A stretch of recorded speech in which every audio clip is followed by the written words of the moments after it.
क्या आपकी ज़िंदगी में भी कोई ऐसा दर्द है कि बहुत कोशिशों के बाद भी आपको किसी ने अपनाया नहीं?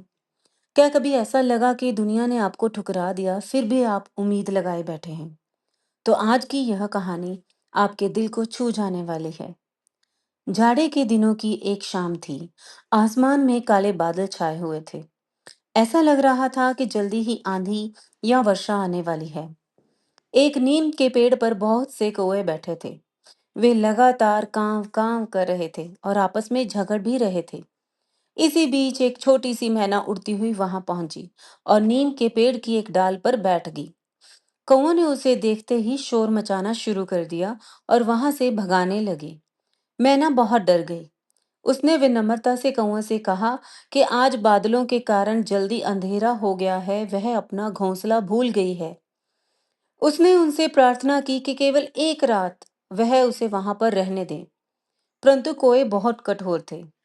उन्होंने कहा कि यह पेड़ उनका है और मैना को तुरंत वहां चले जाने से कहा। मैना ने बड़ी नम्रता से समझाया कि पेड़ तो सब भगवान के हैं। उसने कहा कि यदि रात में तेज वर्षा और ओले पड़े तो केवल भगवान ही उनकी रक्षा कर सकते हैं। उसने स्वयं को उनकी छोटी बहन बताते हुए दया की भीख मांगी।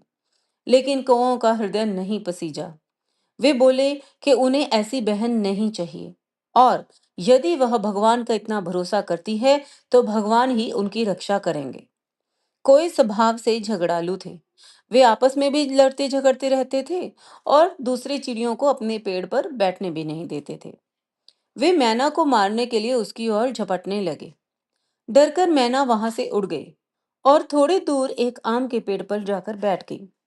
रात होते होते मौसम बहुत खराब हो गया। तेज आंधी चलने लगी, बड़े बड़े ओले गिरने लगे। ओले इतने बड़े और कठोर थे मानो बंदूक की गोलियां बरस रही हों। कोई इधर उधर उड़कर अपनी जान बचाने की कोशिश करने लगे, लेकिन वे ओलों से घायल हो गए। बहुत से कोए जमीन पर गिर पड़े और कुछ मर भी गए। जिस आम के पेड़ पर मैना बैठी थी, उसकी एक मोटी डाल आंधी से टूट गई।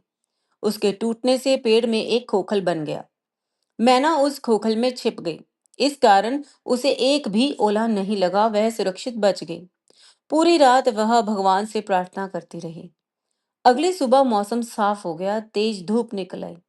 मैना अपने स्थान से सुरक्षित बाहर निकली, अपने पंख फैलाकर भगवान को प्रणाम किया और उड़ने लगी। तभी घायल कौओं ने उसे देखा और आश्चर्य से पूछा कि वह बच कैसे गई।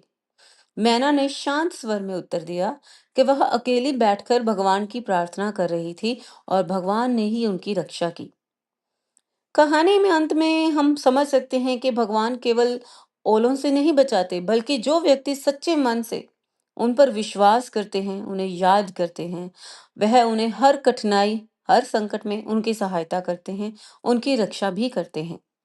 दोस्तों, ये कहानी अगर आपको अच्छी लगी हो तो इस चैनल को सब्सक्राइब कर लीजिए, इस वीडियो को लाइक करिए, शेयर करिए और कमेंट में आपको ये कहानी कैसे लगी, ये भी लिखना मत भूलिए, क्योंकि आपकी सपोर्ट हमारे लिए बहुत ज़रूरी है। फिर मिलते हैं एक और नई कहानी के साथ, तब तक धन्यवाद।